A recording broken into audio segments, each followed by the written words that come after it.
Hello everyone, KosakChess of course here, and welcome everyone on the recap of round number 5. Grandmaster. The game against Grandmaster, Konstantine Shanava, the guy who is really famous from losing the game against Mamedyarov on Olympian 2012. This brilliant idea, Queen f5 in Meran. If you didn't see the game, maybe I will attach it in the description. Yeah, so we are facing the second Grandmaster. The first one was in the round number 1, Aryan Gulami, now Shanava Konstantin, Georgian player. A very strong Grandmaster, FIDE trainer, and yes, that's why, showing him a lot of respect, I started with the move e4, the first time in this tournament, even though this is my main move in my database, but I started with d4 and knight d3 in the recent rounds. He chooses c5, so his main option, I am happy that he chooses his main option against me. Knight f3, d6, d4, cd4, knight d4, knight f6, knight c3, knight c6. And a lot of you might be thinking, is it rouser or is it classical variation? Well, in a...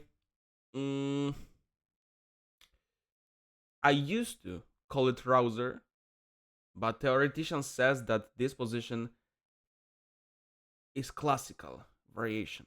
After bishop g5, which happened in the game, we meet the rouser attack. The name doesn't make any difference, but some guys like to, argue with me whether this is classical or rouser. Okay, but who cares? Bishop g5, bishop d7. A sideline, but a really popular sideline. Of course, the e6 is the main move, which transposes to the classical rouser, after which I can play several moves, queen d2, queen d3, even bishop b5 played by Yegiazaryan. But bishop d7, queen d2, the idea is to develop the rook quickly on c8, and also wait for some declaration from white pieces. For example, if I make a castle first, there is nothing wrong with the castle, but after knight d4, queen a5, black in some positions might expect even to sacrifice the exchange on c3. For example, after the move f4, there might be interesting option to sacrifice the rook on c3. And after taking on c3, queen c3, bc3, knight d4, black has a decent compensation. Knight f2 is the threat, knight c3 is the threat, and the knight on e4 is really well placed, and also the pawn structure is a disaster for white. That's why I played the move f4 instead. It's not that I invented it by myself, this is just a pure theory. Knight takes d4, queen a5, and I went on to a really sharp line. I didn't know during the game if I remember everything, but I played the move e5. So a really direct option. D takes e5, f takes e5, and the move, you see that the pawn is attacking the knight, right? So what does Shanava plays?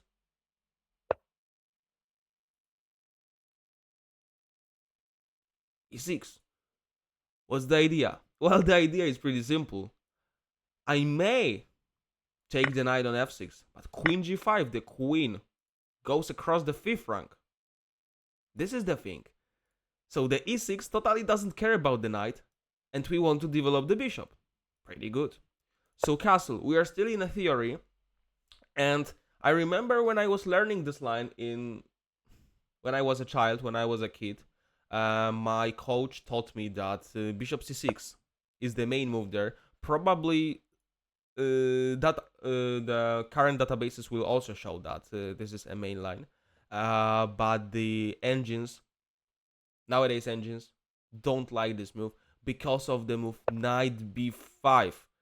What the heck is happening there? Well, it's all about closing the communication between queen and the bishop, right? And knight b5 also looks scary because some checks, maybe some even captures on a7. Bishop b5, e takes f6. Now queen can't take the bishop. Bishop c6, h4. And there are some crazy lines. I will maybe not show it right there because there's no need for that. It wasn't even close to happen, something like this in the game. But for your curiosity, if you want to play rouser attack, please have in mind that something like this may happen in your games. So be sure that you analyze this move deeply. Instead of that, he played the move bishop c5, which gains popularity nowadays, this move, because of the fact that the engines are proposing this move. Well, I need to escape now with the queen somewhere. I recall that such move exists, but during the game I wanted to be safe and solid. That's why I played the move queen d2, which is you know, not the best move in the position, maybe even mediocre move, but it is solid at least. I know that after queen d2 I am not going to lose this game, so pretty good declaration. The better move, as I remember from the database, is the move queen d3, and after knight d5, knight takes d5, e takes d5, and queen takes d5. So we are accepting this pawn sacrifice. Black plays bishop c6, then we come back to b3, we are covering this a2 and c2 pawns, etc, etc, and after long castle bishop c4. But I didn't knew these lines during the game, so for me there is totally no need to go for such complicated position, especially in my situation where I am 3 out of 4. Of course I want to win with white pieces, but there is totally no need to risk anything. That's why I played the move queen d2. Now the knight is hanging, the bishop is protected, and if the knight moves, the bishop on d7 will say bye-bye from this world. So knight d5, knight takes d5, and queen d2. So when the queens are off the board, I'm happy. Like, well, maybe I didn't gain an advantage because the position now is equal. But the queens are off the board, so I'm not gonna be checkmated. You know, sometimes it's even bigger priority. Rook takes d2, e takes d5, rook takes d5. At least I gained the pawn. But h6, bishop d2. I was wondering where to escape with the bishop. If I escaped with the bishop h4, I sometimes allow my opponent to play something like bishop e3, etc, etc. Of course, I know that I cover e7 and d8 square, but maybe after even g5, if I retreat to g3, this bishop on g3 stays really ugly. Bishop e3's ideas exist, and king e7, rook d8, bishop e6. Something similar may happen in the game. But this bishop on g3, in my opinion, looks ugly. It doesn't have much perspectives. That's why I came back to d2. Because it can go to c3 to close the c file for the rook. Maybe it can even give some potential check on this a3 f8 diagonal. Who knows? Who knows? Maybe no one knows. There is even an idea that after king e7, I may calculate rook takes c5 and rook c5 bishop b4. Maybe there even. So bishop on d2 has some perspectives. Bishop e6 happened in the game. Bishop b5, because if I play rook d3 immediately, I close my own bishop. There's no need for doing this. Bishop b5, king e7, and rook d3, I escaped. I could go for rook c5, but rook c5, bishop b4, rook c8. Sooner or later, I should take the bishop on should take the rook on c5, but after rook c5, my two pieces are attacked, and most probably I will lose this pawn on e5, and we will reach an equal endgame with even some chances for black, because he has the majority on the king side, and he can push the pawns really, really easily. Let's say, I don't know, I play the move. Yeah, let's even chop the rook, rook c5, bishop d3, and rook e5. Of course, I have also majority on the queen side, but these pawns might be even, you know, quicker, because yeah, like I will show you, like if I push my king, if I push these pawns 2 square forward, they could be easily attacked by his pieces. His pieces are more active. So if I play a3, he plays f5. Sorry, he plays f5. b4, he plays g5. If I start to play pushing c4, this pawn might be, you know, might be a target. This pawn not necessarily, because his pieces are active. So yeah, it's for me it was really okay to not exchange pieces right now, just calmly escape on d3, And bishop f5, I expected this move. Pretty logical. It attacks the rook, it attacks the pawn on c2, and I played the mysterious maybe move, but rook g3. After rook f3, I thought that he has the move bishop e4, right? And after rook f4, bishop g2. I don't have access on g1 square, so rook g1 is impossible. So rook g3 to attack the pawn and also to provoke him a little bit to see the action we can see pretty soon. Rook g3, bishop f2. Okay, so this is the direct approach. He attacks my rook, he attacks the pawn on c2. So I can come back on c3, but bishop d4, right? And these two things are attacked. Rook c8 I don't really like because I will lose either this or this pawn. So I don't care. I played the move rook f3. After calculating everything, I thought that I saw all the variation which happened on the board, but maybe I evaluated it a little bit incorrectly. Rook takes c2. Mr. Shanava Konstantine goes for the most direct approach. King d1 and rook d8. Guys, let's see that these two bishops are hanging. And he didn't care about them. He just develops the pieces. Rook takes f2. So I chop one of the bishop and protect the d2 bishop. And rook takes b2. He doesn't care about this another bishop, right? But the thing is that there are multiple threats for white. Bishop. Bishop. Check. Check. You see? For example, if I play the move rook e1. After rook b1, king e2, I avoided to lose the rook. But he can throw in a check. King c1, rook b5. And I am losing. Pawn down, but my king is in a real danger. So, what else? If I take the bishop on f5,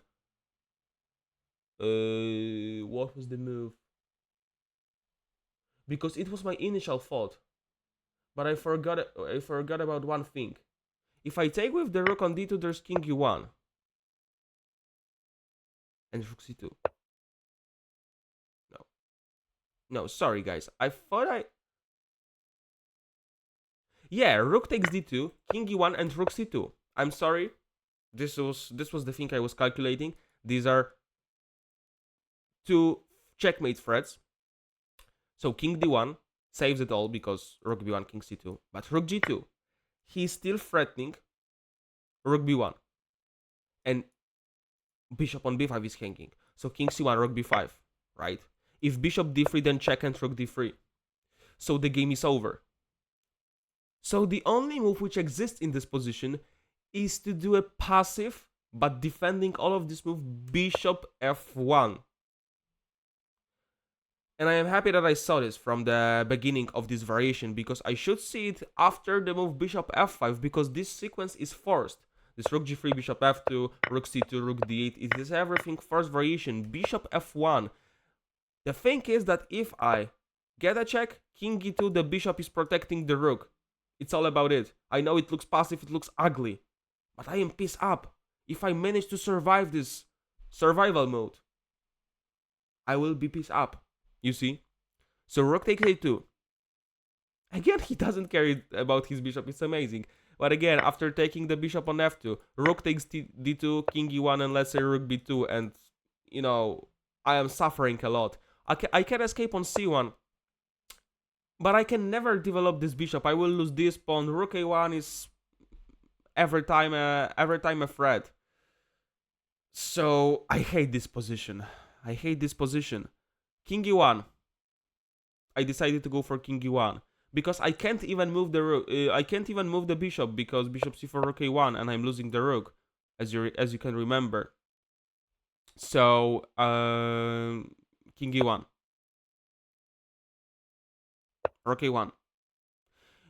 He may play some, you know, let's say random move like a5, but bishop g5. I went out of the pin, and the rook is lost. So he has to be careful right now, because bishop g5 is the threat. If he moves king e8, I allowed my bishop, and I can play bishop b5. Again, king e7, king f8 runs into bishop b4 and rook a2. So that's why he gave a check. King e2. Now the bishop is hanging. Bishop g4 check. King e3. Rook a3. King e4. Rook a4. King e3. And I was already prepared that we are going to repeat the position, because there is no way for me to escape from that. If I play king f4, ooh, checkmate. Unfortunately, a checkmate. So I have to go on a4. But instead of this, I was already prepared, like we were blitzing out the moves. King e4, king e3, rook a4, rook a3, we were blitzing out these moves. But then, something unexpected happened. Because Grandmaster Shanava played for a win.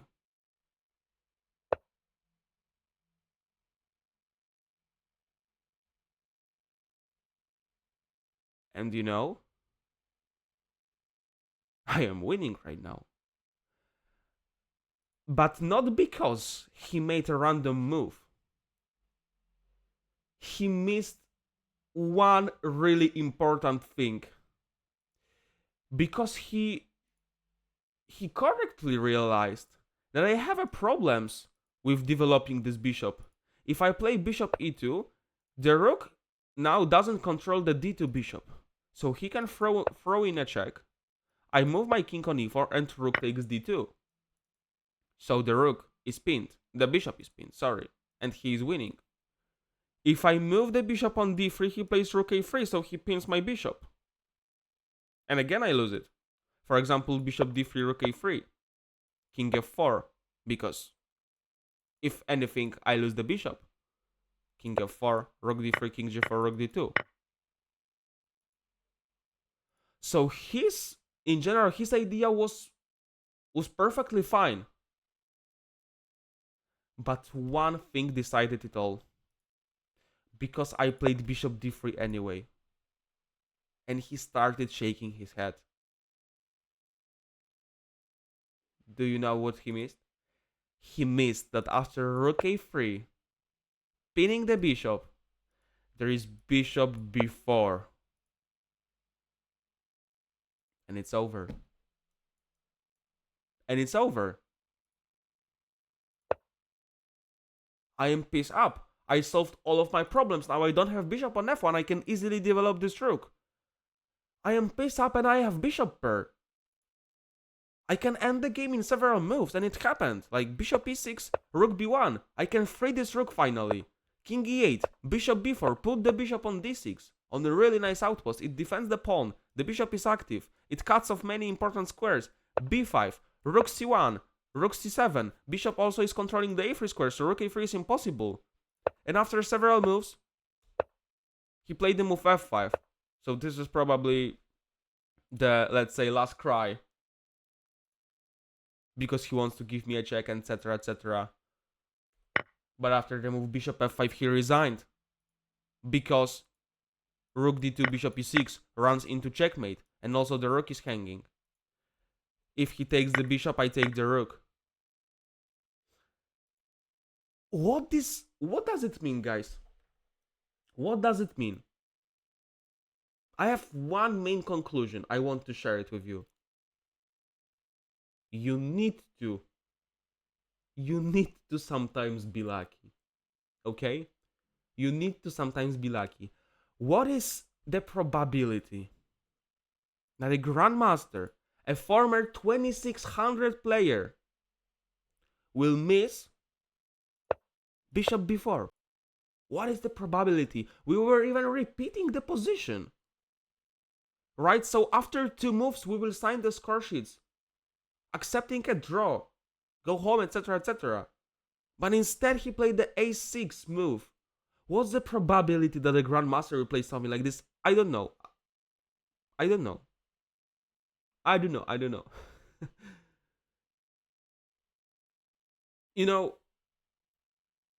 For me, it's unexplainable. Because I don't know. I was ready to take a draw there. I was ready for that. And like, I expected that this is the only way the game can end. But instead he played the move a6 and the game ended in several moves. But I won. And maybe someone looking after me. Maybe someone did really want me to win this game. I don't know, I may only guess.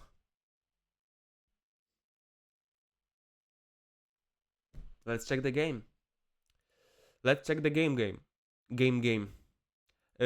I was really sorry for him because he didn't deserve for that. He played a really good game. We can even see that after the opening, you know, bishop d7, etc. This is all the main line. Queen a5, e5, blah blah, e6 castle, bishop c5, queen d2. Yes, I know that queen d2 is equalizing, but this is solid move, so it yes, it makes me to exchange queens. He takes d5, rook d5, I regain a pawn, but he played brilliantly. As you can see, he equalized really easily with black. Even he gained some advantage after the only move a6. For some freaking reason, it gives an advantage for black. a4, bishop a4, and rook hd8. And being pawn down, black is better.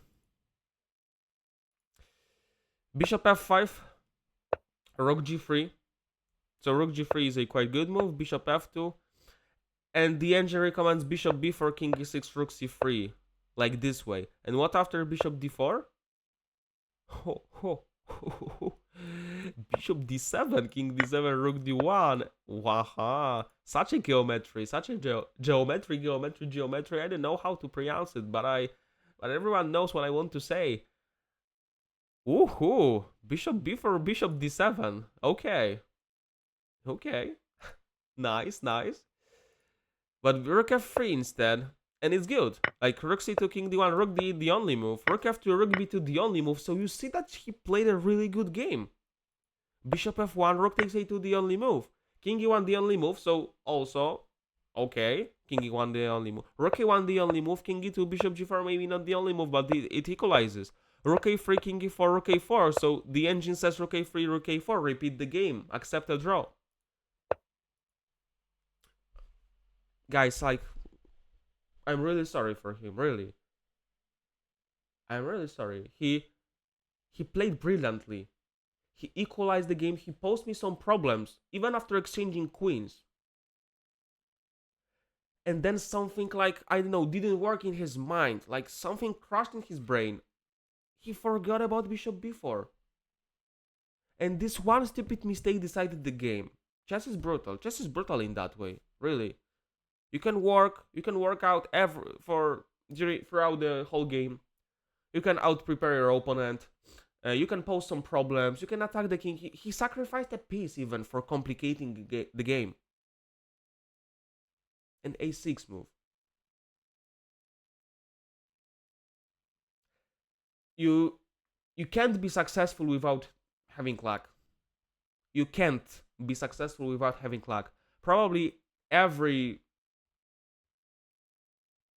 mighty sportsman will say like this. I am not mighty sportsman, but I like to listen. I like to listen to their words, and I think I can agree, because you can see that after several moves, bishop d3. Yeah, of course, rook a3. You can see the bishop b4 is the only move, so it is the proof that he missed it, if it's the only move in the position, because in any other case he's winning. Rook b1, bishop b4, rook d5, bishop d6, rook c1, rook d2, f5, bishop f5. Well, I am happy I won, but you see that sometimes you can't do 100% of the work. you can't do 100% of the work. Sometimes you need a help from your opponent. Sometimes it is just needed. Okay, guys, if you manage to manage to get to this moment of this video, in the comment section, please write